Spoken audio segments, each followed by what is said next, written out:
19h30 à Kinshasa, 1 heure de plus à l'est du pays. Merci d'être avec nous dans cette édition dominicale. Addis Abeba accueille dès ce lundi une grande rencontre sur les financements du développement.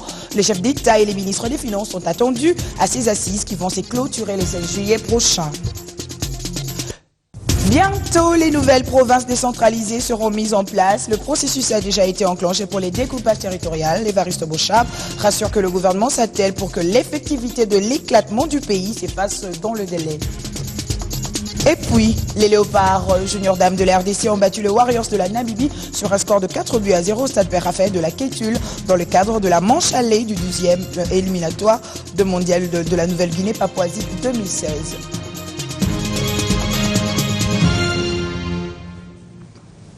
Les Léopards Junior Dames de la République démocratique du Congo n'ont fait qu'une bouchée de braves Warriors de la Namibie après une victoire écrasante de 4-0 dans le cadre des éliminatoires, la manche allée du deuxième tour des éliminatoires du mondial Papouasie-Nouvelle-Guinée 2016. Le match retour se jouera dans 2 semaines dans la capitale namibienne.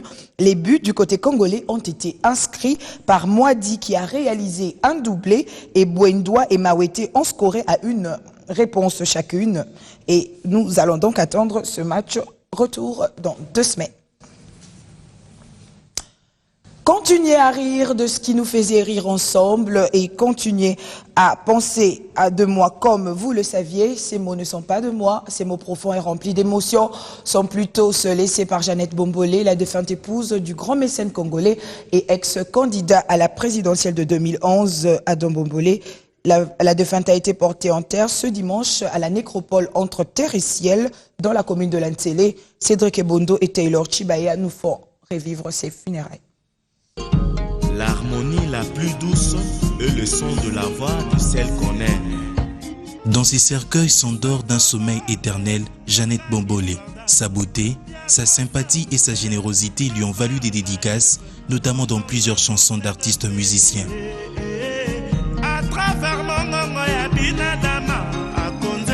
C'est dans cette salle polyvalente funéraire que les derniers hommages lui ont été rendus, notamment par une messe de requiem. Mais lorsque Dieu décide, lorsque Dieu choisit, tout ça, tu trouves ça comme définitif. Donc, il y a une décision de Dieu dans la vie de l'homme qu'il faut accepter. Et l'événement que nous vivons aujourd'hui, c'est un événement dont l'explication, j'en ai dit, dont le secret n'est qu'en Dieu seul. Voilà pourquoi, depuis hier, je vous invitais à ce langage de foi, d'accueillir la main de Dieu à travers le monde. Un grand vide dans le cœur de ceux pour qui le destin a décidé de changer l'identité. Désormais orphelins et veufs, Adam Bombolé, l'époux de la défunte, ainsi que leurs enfants, Ève, Chloé, Adam Junior, ont eu à peine le courage de glisser un mot. Sois près de celles et ceux qui, aujourd'hui, vivent douloureusement cette séparation. Seigneur, nous te prions. Pour ma famille, meurtrie par le chagrin et la tristesse, Seigneur, écoute nos prières et sois notre consolation. Prions le Seigneur.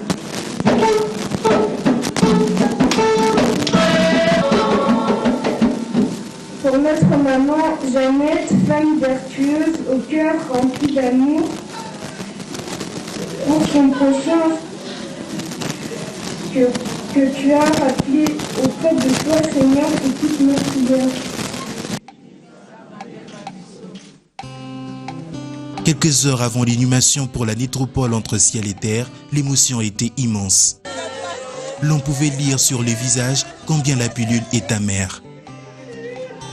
Née le 21 mai 1974 d'une famille de 5 enfants dont elle est la Benjamine, Jeannette Kalanji, Bombolé de par son union avec l'un des grands mécènes et hommes politiques du pays, est décédée le 4 juillet dernier en France où elle allait souvent pour les soins appropriés.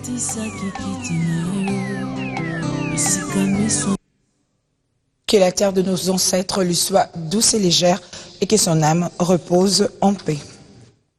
Autre chose, fils et filles de la commune de Selembao sont tous unanimes à soutenir et accompagner les actions sociales que l'un de leurs entreprend en leur faveur et au profit de leur commune natale. Ils ont réaffirmé leur engagement au cours de la réunion hebdomadaire d'hier samedi qui se tient chaque week-end en vue d'appuyer les idées novatrices d'Éric Gouenye Mobali pour l'émergence et le développement de sa commune de Selembao.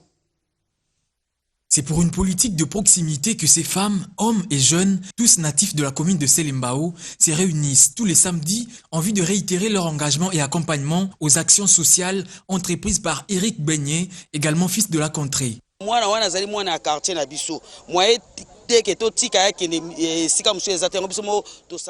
C'est un natif de notre quartier qui a de bonnes idées pour sa commune. C'est pourquoi nous nous réunissons pour l'appuyer dans ses belles actions, dit cette femme. Chaque samedi,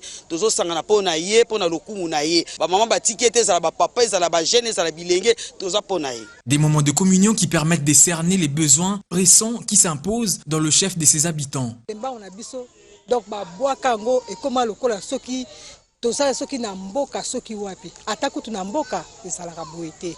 Mais moi, on a biso. Selembao paraît comme une commune délaissée. L'eau et le courant sont des denrées rares. Ça cause beaucoup de préjudices. C'est pour cela qu'Eric Beignet a envisagé de gestes de générosité à notre faveur.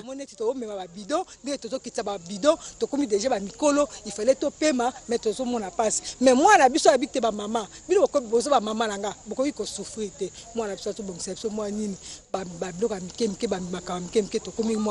C'est sous une ambiance bon enfant que ces fils et filles de Selembao ont accueilli avec ferveur les initiatives de leurs jeunes leaders. On en vient au processus électoral, les dialogues nationaux, l'élection, les découpages territoriales ainsi que les élections en République démocratique du Congo, des concepts qui nécessitent une vulgarisation à l'issue d'une tribune d'expression populaire organisée à l'intention des associations membres des réseaux de l'éducation civique au Congo. La Commission électorale nationale indépendante a explicité son rôle et les enjeux au regard de l'heure actuelle. L'installation de nouvelles provinces décentralisées seront bel et bien effectifs d'ici au mois prochain. Le vice-premier ministre, ministre de l'Intérieur, a fixé l'opinion à ce sujet. Évariste Bouchab est revenu sur la mission en cours des commissions chargées de préparer les opérations de démembrement afin d'aboutir à l'ensemble de ce processus. Ainsi, l'harmonie avec la loi a été retrouvée avec l'installation effective des commissions chargées de préparer les opérations de démembrement après que le gouvernement ait transcendé tous les différents écueils avec le seul objectif de faire aboutir l'ensemble de ces processus en moins de 120 jours prescrits par la loi à dater de l'installation des dites commissions, soit le 14 août 2015, qui peut être considérée comme la date fatidique au-delà de laquelle on serait hors délai. Quant aux élections des gouverneurs et vice-gouverneurs de chaque nouvelle province, les dates sont connues. Pour la province de l'Équateur, ça sera entre le 27 et le 30 juillet. Pour la province de la Mongala, entre le 27 et le 30 juillet 2015. La province du Nord Ubangi, entre le 27 et le 30 juillet 2015. La province du Sud Ubangi, entre le 27 et le 30 juillet 2015. La province de la Chouapa, entre le 27 et le 30 juillet 2015. Pour l'ancienne province du Katanga, province du Olomami, entre les 3 et le 5 août 2015. Province du Haut-Katanga, entre le 3 et le 5 août 2015. Le tribalisme, un concept qui semble susciter la polémique. Le patron de la territoriale calme les esprits. Je voudrais simplement vous dire qu'il n'en est rien. 1. La fonction publique nationale établit le principe d'égalité entre tous les citoyens congolais. 2. La Constitution elle-même accorde le droit à chaque citoyen congolais d'établir sa résidence là où il veut. Et donc, il n'est pas question ici de dire, voilà, la configuration des nouvelles provinces va pouvoir exacerber le tribalisme. Il n'en est pas question, car en réalité, il s'est agi de redimensionnement des provinces existantes.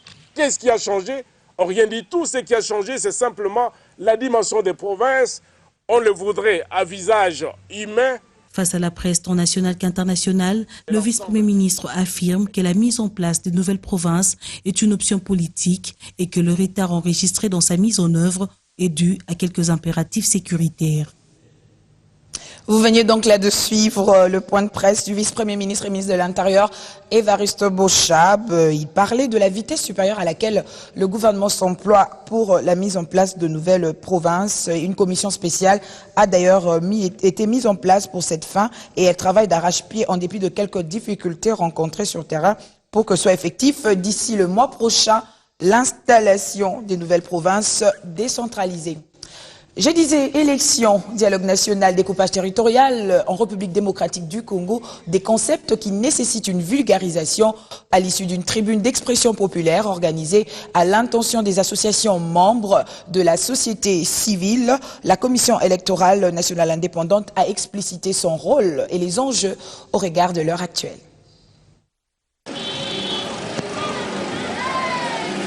Pour un accompagnement responsable du processus électoral, la Commission électorale nationale indépendante se veut de plus en plus proche des acteurs au processus.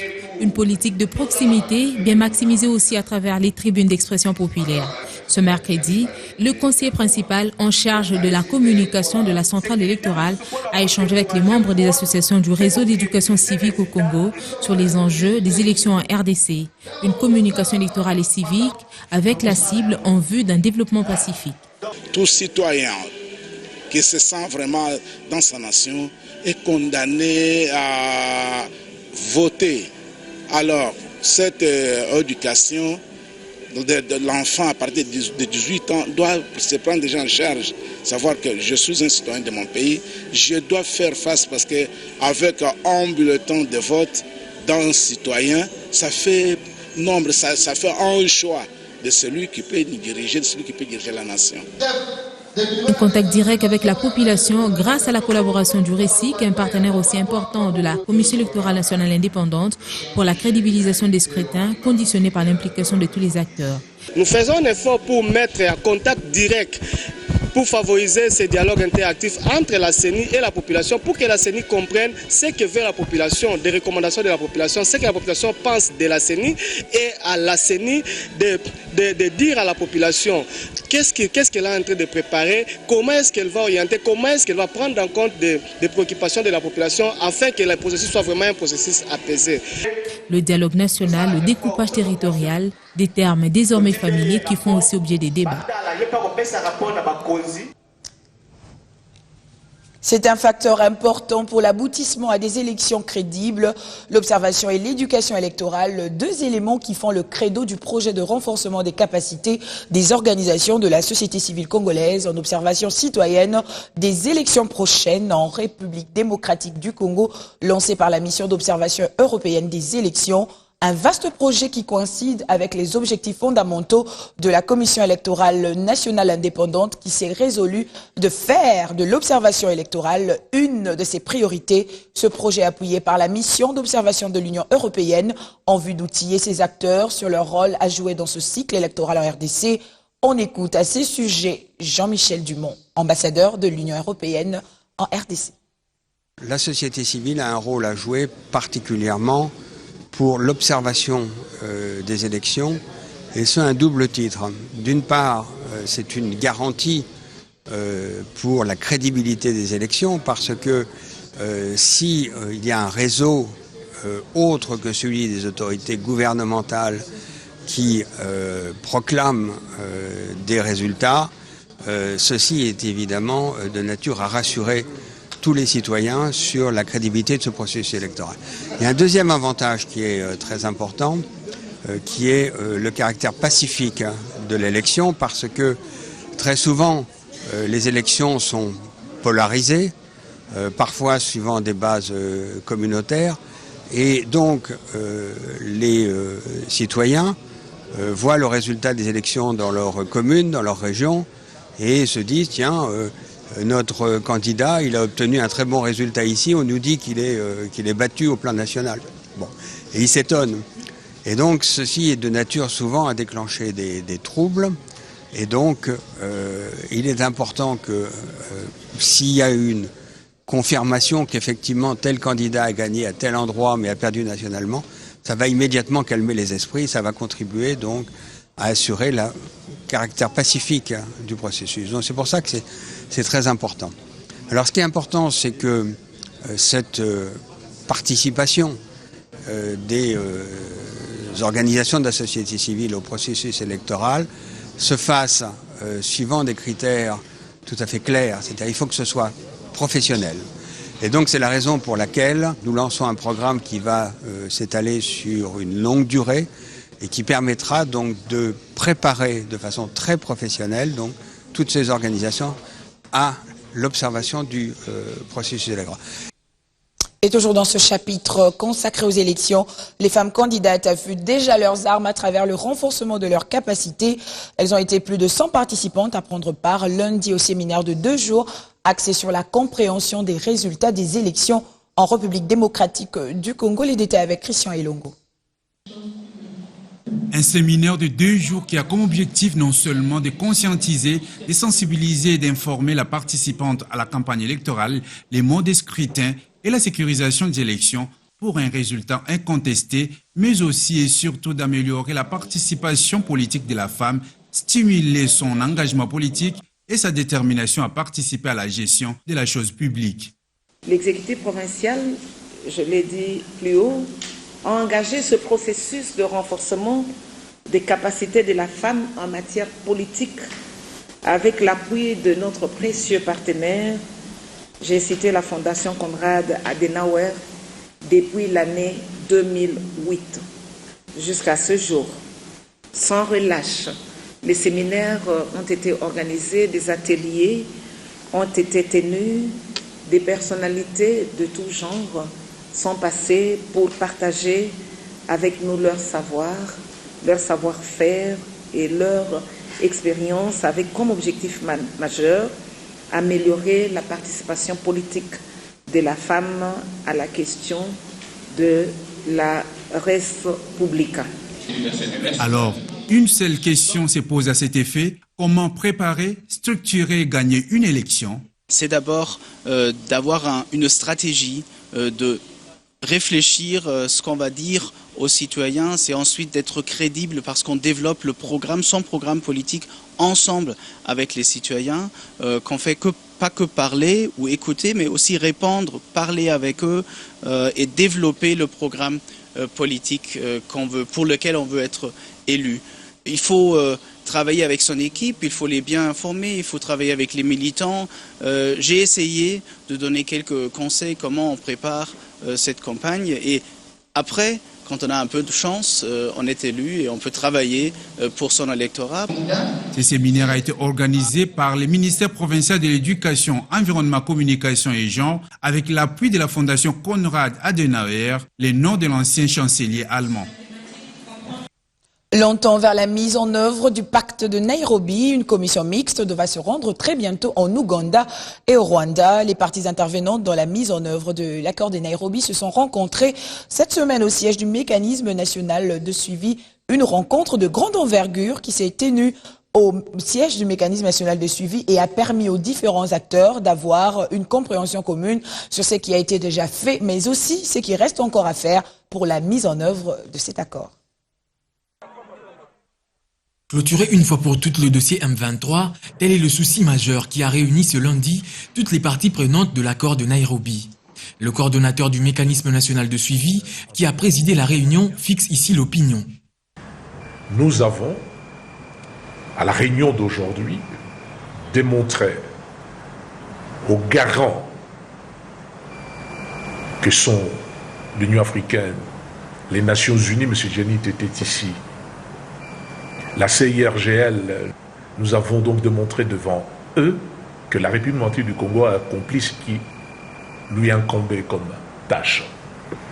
Ce qui reste, ce sont des tâches communes qui nécessitaient qu'il y ait une coopération des anciens rebelles au sens des ex-M23. Pour les représentants de la CIRGL, le dossier M23 doit finir le plus tôt possible pour permettre à la République démocratique du Congo de passer à autre chose. C'était une réunion d'évaluation pour voir où nous sommes aujourd'hui, qu'est-ce qu'on doit faire. Mais comme vous savez, nous avons une difficulté majeure, un problème de manque de présence de représentants de M23. Il est clair pour le gouvernement de la RDC que le M23 constitue une force négative et que nous n'allons pas continuer à faire des va-et-vient au Rwanda et en Ouganda pour aller les chercher. La présence de témoins de la région ici, CEGL, c'est pour résoudre une fois pour toutes ce dossier, faire en sorte que tous les cas d'amnistie, que ce soit terminés, et nous sommes en train de veiller à ce que ceux qui ont bénéficié de l'amnistie ne puissent pas bénéficier de l'autre côté de l'asile, car l'avenir de ces groupes, c'est ici. Un comité mixte est donc mis en place pour accélérer ce processus et n'a que jusqu'au fin août, selon l'accord de Nairobi, pour boucler ce dossier.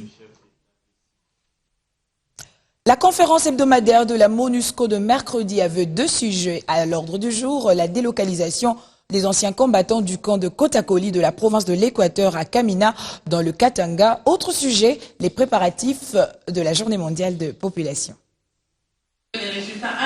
Conférence de presse hebdomadaire de la MONUSCO de ce mercredi était dominée lors des débats par les troubles de ces derniers jours dans les camps de Kotakoli dans la province de l'Équateur, notamment avec le soulèvement des mobilisés, troubles qui ont fait 3 morts dans les chefs de la population. Nous pensons tout simplement que l'exercice de la violence n'a pas sa place ici, bien au contraire, au lieu de détruire déjà les infrastructures existantes à la base de Kotakoli, ces gens auraient pu tout de suite mettre sur la table leurs revendications qui avaient déjà été prises en compte par le gouvernement congolais dans ces efforts-là.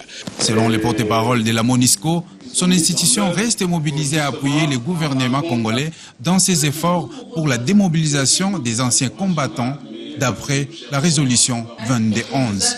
Sur la requête des autorités congolaises, et en très peu de temps, la MONUSCO a déployé tous ses moyens pour mettre en place un pont logistique qui permette non seulement d'acheminer les combattants de Kotakoli vers Badolité, mais aussi de Badolité vers Kamina. Mais au-delà aussi du transport du personnel, nous avons eu aussi à transporter et à mettre à la disposition des autorités congolaises à peu près 67 tonnes de nourriture pour pouvoir accompagner ce processus-là.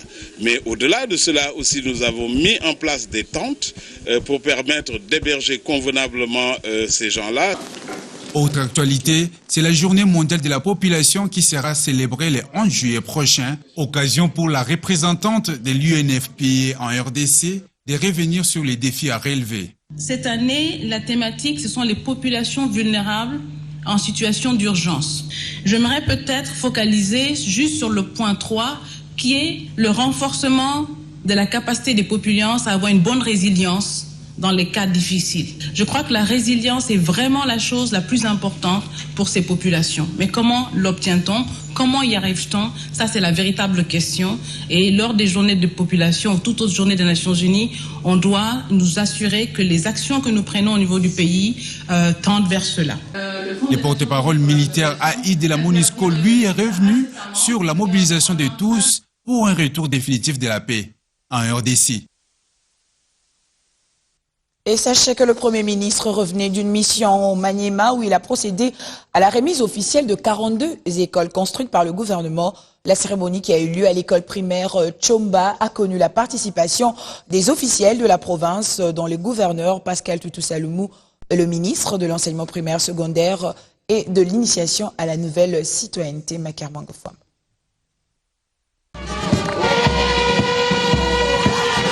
Dimanche 4 juillet 2015, une joie hors pair ici dans la commune de Kasuku, ville de Kindu dans la province du Maniema.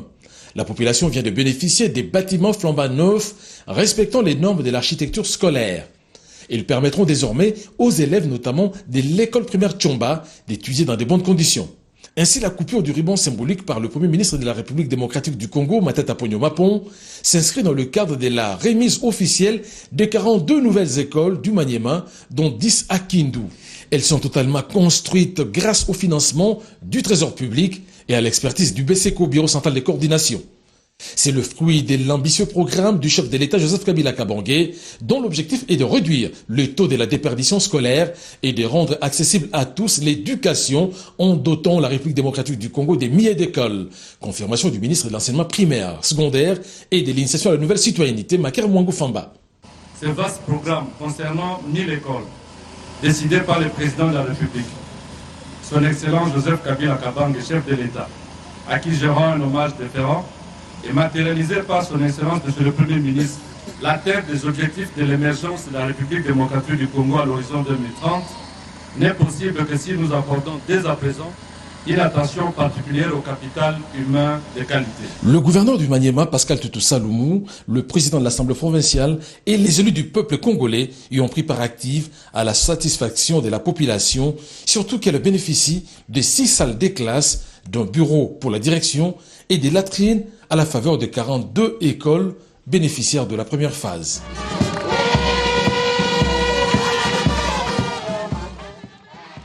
Et pour terminer, clôture de la 41e session de l'Assemblée des parlementaires francophones, une séance marquée par l'élection du président de l'Assemblée nationale de la République démocratique du Congo, Obaminaku Djaladjoko, à la tête de l'association. Cette association qui compte à ce jour une dizaine de pays francophones membres se veut un instrument de régulation et de contrôle pour la promotion de la démocratie.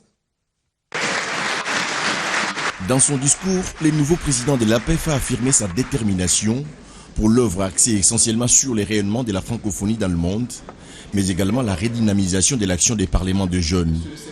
À cela s'ajoute la prise en compte de la femme pour le respect du genre. Après son élection, Obaminaku a présidé la plénière sur l'adoption des résolutions du Parlement des jeunes.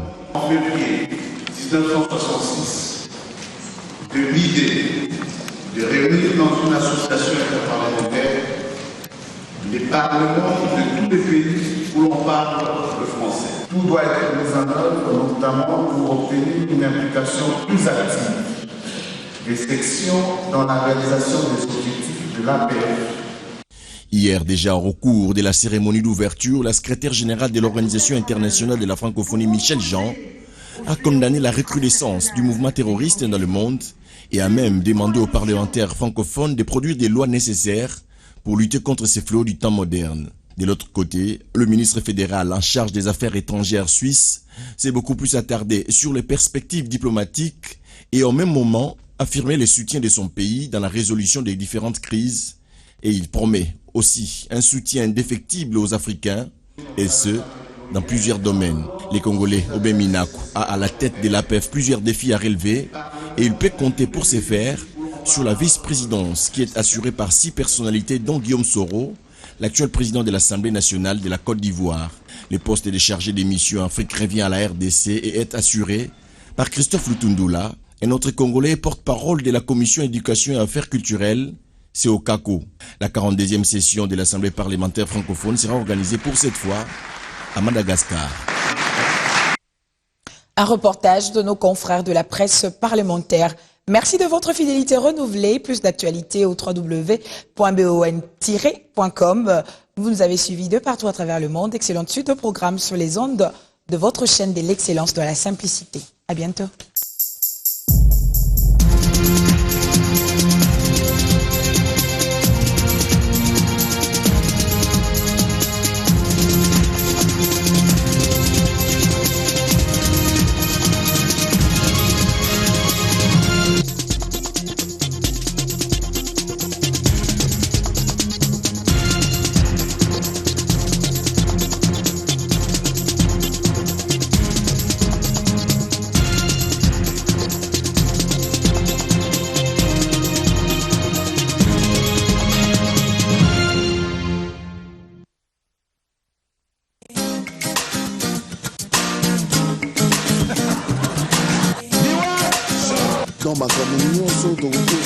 Effectivement, c'est moi qui suis mis en avant parce que c'est moi qui ai la carrière la plus avancée.